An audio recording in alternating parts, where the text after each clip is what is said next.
नमस्कार, मी दीपक राऊत तुमचे स्वागत करतो आजच्या शेअर मार्केट अपडेटमध्ये. आज परत पुन्हा मार्केटमध्ये एक मोठी पडझड बघायला मिळाली. निफ्टी जवळपास 500 पॉईंट मायनसमध्ये, सेन्सेक्स जवळपास 1600 point minus, 1700 point minus, bank Nifty 1400 point मायनसमध्ये गेली.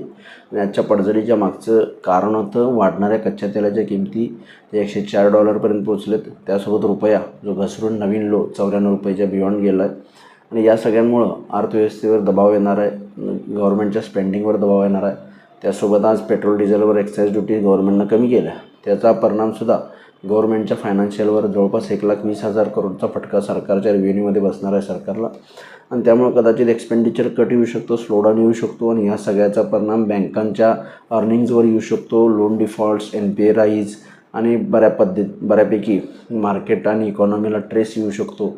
यामुळं मार्केटवर आज या काळजीमुळे दबाव बघायला मिळाला, पडझड बघायला मिळाली आणि एक फिअर आज मार्केटमध्ये इकॉनॉमिक स्लोडाऊनचं बघायला मिळालं, जेणेकरून आपणाला हा जो फॉल आहे तो मार्केटला आज त्यामुळं जस्टिफाय होते. ओव्हरऑल मार्केट काळजी करते खूप. पेट्रोल डिझेलच्या किमती स्थिर आहेत. सरकारला थोडंसं रेव्हेन्यू डिफिसिट होऊ शकतो, पण मला वाटत नाही याच्यावरती इकॉनॉमिकवर फार मोठा ॲडव्हर्स इम्पॅक्ट येईल. पण जर जास्त काळ क्रूड ऑइलच्या किमती $100च्या वर राहिल्या तर थोडंसं मार्केटसाठी ते काळजीचं आहे. म्हणूनच मार्केटनं थोडीशी जे आहे ते मार्केट जे आहे फॉरवर्ड लुकिंग असतं नेहमी.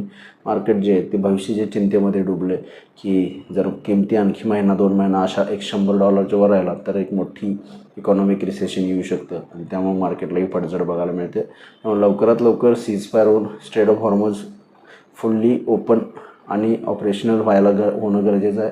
इराण आणि अमेरिकेमध्ये लवकरात लवकर काहीतरी समेट होणं गरजेचं आहे युद्धाला घेऊन, तर मला वाटतं मार्केटला रिबाउंड येईल. अदरवाईज जर क्रूड ऑइलच्या किमती अशाच थांबल्या तर कदाचित आणखी फॉल बघायला मिळू शकतील. त्यामुळे ओव्हरऑल थोडंसं कॉशियस वातावरण मार्केटमध्ये आणि कॉशियस राहण्याची गरज आहे.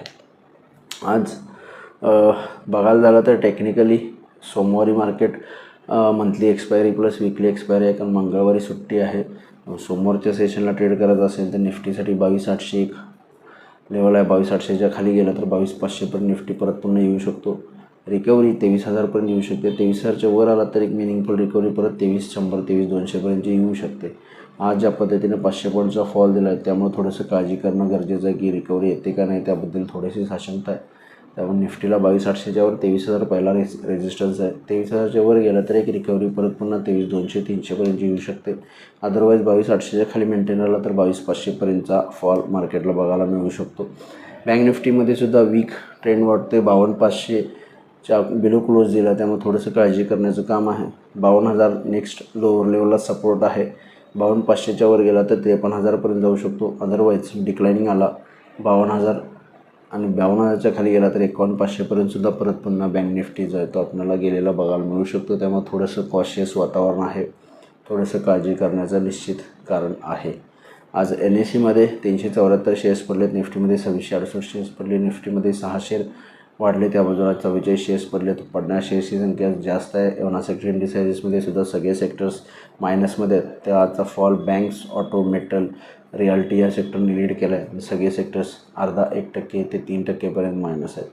ग्लोबल मार्केटचा आढावा घ्यायचा झाला तर युरोपियन मार्केट्स 1 ते 1.5% मायनसमध्ये, डाव फ्युचर्स 300 पॉईंट मायनसमध्ये. ओव्हरऑल ग्लोबल मार्केटसुद्धा चिंतेमध्ये गेलेले आहेत की जर जास्त काळ युद्ध चाललं, क्रूड ऑइलच्या किमती $100च्या वर राहिल्या तर जागतिक मंदी येऊ शकते. प्रत्येक देशाला मंदीचा सामना करायला मिळू शकतो आणि त्यामुळे मार्केटला हा एक जोरात आणि जबरदस्त फॉल बघायला मिळते, जे खरंच खूप एक काळजीचं कारण आहे. पण युद्धविराम जर झाला आणि स्ट्रेट ऑफ हॉर्मोज पूर्णपणे ओपन झालं तर मात्र निश्चित मला वाटतं मार्केटला रिकव्हरी येऊ शकते, पण त्याचे चान्सेस सध्याच्या घटकेला खूप कमी आहेत. 6 एप्रिलपर्यंत बहुतेक जे US इराणच्या न्यूक्लिअर ह्याच्यावर फॅसिलिटीवर हल्ला करणार होता तो 6 एप्रिलपर्यंत एक्सटेंड केला आहे. म्हणजे जो युद्धविराम 5 दिवसाचा होता तो 6 एप्रिलपर्यंत एक्सटेंड केला अशा न्यूज आहेत. पण त्यावर मार्केटचं काही फारसं लक्ष नाही, कारण ते काही एक ठोस युद्धविरामचं चिन्ह नाही आहे. मार्केटला एक ठोस युद्धविरामचं चिन्हाची अपेक्षा आहे. ठोस युद्धविराम होण्याची चर्चा न्यूज मार्केटला हवी तरच मार्केटला रिकव्हरी आता इथून येऊ शकते आणि क्रूड ऑइलला एक मोठा फॉल येणं गरजेचं आहे, तर मार्केटला एक तेजी येऊ शकते. तर बघूया ओव्हर द विकेंड मार्केटमध्ये कशा घडामोडी करतात आणि एक्सपायरी डेला मार्केट कशा पद्धतीने मूव्ह होतं आहे. माझा व्हिडिओ ऐकला त्याबद्दल धन्यवाद. माझा व्हिडिओ जास्तीत लाईक करा, शेअर करा, माझ्या चॅनल सबस्क्राईब करून डेली अपडेटसाठी बेल आयकॉनला क्लिक करा. धन्यवाद.